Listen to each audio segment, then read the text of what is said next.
Hello US நம்ம இந்த எபிசோட இப்போ ரீசெண்டா வெளிவந்திருக்கிற ஒரு சர்வைவல் ஃபேண்டசி திரைப்படமான த ஆக்குபன் அந்த படத்தோட ரிவ்யூ தான் பார்க்க போறோம். இந்த படத்துல நம்ம ஹீரோயினோட பேர் வந்துட்டு ஆபி. இவங்க வந்துட்டு ஒரு நியூக்ளியர் ரிஸ்க்ல வேலை பார்த்துட்டு இருக்காங்க. ஸோ அதாவது யுரேனியம் சோர்ஸ் ராக்ஸ்ல எங்கெங்கெல்லாம் இருக்கு அதை தேடி கண்டுபிடிச்சு இவங்க கொடுத்தாங்கன்னா இவங்களுக்கு மிகப்பெரிய அளவுல வந்துட்டு பணம் கிடைக்கும். ஸோ அது மட்டும் இல்லாம இவங்களோட சிஸ்டர் கேன்சர்னால கஷ்டப்பட்டுட்டு இருக்காங்க. அவங்களுக்கு இவங்க ஹெல்ப் பண்ணணும். ஸோ அதுக்காண்டி எப்படியாவது பணம் தேடணும் அப்படின்றதுக்காண்டி வெறித்தனமா தேடுறாங்க காடுகளில் போய் யுரேனியம் சோர்ஸை. ஸோ அப்படி இருக்கும்போது இவங்க அவசரமா அவங்க சிஸ்டர் பார்க்க கிளம்பி போக வேண்டிய ஒரு சூழ்நிலை வருது. ஸோ இவங்க ஹெலிகாப்டர்ல கிளம்பி போறாங்க. அந்த ஹெலிகாப்டர் கிராஷ் ஆகி ரஷ்யா ஆக்குபைட் டெரிட்டரியில விழுந்துடுது. ஸோ இதுக்கப்புறம் இவங்க என்னென்ன மாதிரியான சம்பவங்கள் நடந்துச்சு, சர்வை பண்ணாங்களா இல்ல இவங்க அங்க இருந்து தப்பிச்சு வந்தாங்க அப்படின்றத இந்த படத்தோட மொத்த கதையே. இந்த படத்தை பொறுத்தளவு இந்த ஸ்டோரியில ஃபர்ஸ்ட் நல்ல ஒரு எமோஷனை கனெக்ட் பண்ணிருப்பாங்க. அதுக்கப்புறம் ஃபேமிலி பாண்டிங், அதுக்கப்புறம் ஃப்ரெண்ட்ஷிப். ஸோ இதுக்கடுத்து தன்னோட சிஸ்டருக்காண்டி இவங்க பணத்தை தேட எப்படிலாம் கஷ்டப்படுறாங்க, அந்த யுரேனியம் அந்த காடுகளுக்குள்ள யாருமே போக பயப்படுவாங்க. ஸோ அந்த மாதிரி ரிஸ்க் எல்லாம் எடுக்கக்கூடிய அந்த சீன்ஸ். ஸோ இதுக்கப்புறம் அவங்க கிளம்பக்கூடிய அந்த ஒரு முக்கியமான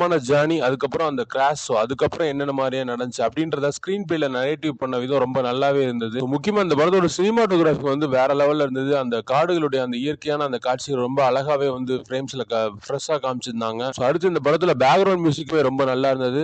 எல்லா பேலன்ஸ்க்கு அவங்க தான் வந்துட்டு அந்த கதாநாயகி கேரக்டர் நடிச்சிருக்காங்க. ஆபி அப்படின்ற கேரக்டர் நல்லாவே பெர்ஃபார்ம் பண்ணியிருக்காங்க. ஸோ இந்த படத்துல ஒரு முக்கியமான சீன் வரும். இவங்க வந்துட்டு அந்த வயர்லெஸ் எடுத்து ஃபோன் பண்ணுவாங்க. அப்படி அந்த சேட்டலைட் போன்ல இவங்க கால் பண்ணும்போது அந்த பக்கம் இவங்கள மாதிரியே பாதிக்கப்பட்ட ஒருத்தர் வந்துட்டு போனை எடுத்து அவர் வந்துட்டு இவங்களை வந்துட்டு நான் ரொம்ப பாதிக்கப்பட்டிருக்கேன், எனக்கு கால் உடஞ்சிருக்கு, ஸோ நீங்க என்ன பார்க்க வாங்க அப்படின்னு சொல்லுவாரு. இவங்க அந்த அடர்ந்த காட்டுக்குள்ள அவரோட பேச்சை நம்பி இவங்க கிளம்பி போவாங்க அவரை ரெஸ்கியூ பண்ணணும் அப்படின்ட்டு. அப்படி போகும்போது இவங்களுக்கு நிறைய சிக்கல்கள் வரும். பட் இவங்க எல்லாத்தையும் தாண்டி அந்த இடத்துக்கு போகலாம் அப்படின்னு ட்ரை பண்ணுவாங்க. பட் அந்த இடத்துல சில ட்விஸ்ட் வச்சிருப்பாங்க. ஸோ அது எல்லாமே ரொம்ப நல்லா இருந்தது. இந்த படத்துக்கு மிகப்பெரிய ஒரு பாசிட்டிவா இருந்துச்சு அந்த சீன்ஸ் எல்லாமே. ஸோ இந்த படத்துல பிரச்சனை என்னன்னா சர்வைவல் அப்படின்ற அந்த போகும்போது அந்த ஃபர்ஸ்ட் ஹாஃப் எல்லாம் ஓரளவு லிட்டில் பிட் ஸ்லோவா போனாலுமே ஓரளவு நல்லா இருந்தது. பட் இந்த படத்தோட செகண்ட் ஹாஃப் வந்துட்டு ஃபுல் அண்ட் ஃபுல் ஒரு ஆவரேஜ் தான். குறிப்பா கிளைமேக்ஸ் வந்து நம்புற மாதிரி இல்ல. என்னதான் ஃபேண்டசியா இருந்தாலும் அந்த கிளைமேக்ஸ் டீடைலிங்கா சொல்லி இருந்திருக்கணும். அப்படி சொல்லாம ஒரு குயிக்கா முடிச்சிட்டாங்க. இன்னொன்னு அந்த கிளைமேக்ஸுக்கு இவங்க ஜஸ்டிபிகேஷன் எதுவுமே பண்ணல. ஸோ ஒட்டுமொத்தத்தில் இந்த படத்துல எது பெஸ்ட்னா அந்த சினிமாட்டோகிராஃபி, அப்புறம் வந்துட்டு அந்த ஆக்டரோட பெர்ஃபார்மன்ஸ், இது ரெண்டு மட்டும் தான் நல்லா இருந்தது. ஸ்டோரியை பொறுத்தளவு ஆவரேஜ், ஸ்கிரீன் பிளே ஆவரேஜ் தான். பட் நம்ம சைட்ல இருந்து இந்த படம் வந்துட்டு ஒரு ஆவரேஜ் மூவி, ஒன் டைம் பார்க்கலாம், டைம் பாஸ் மூவியா.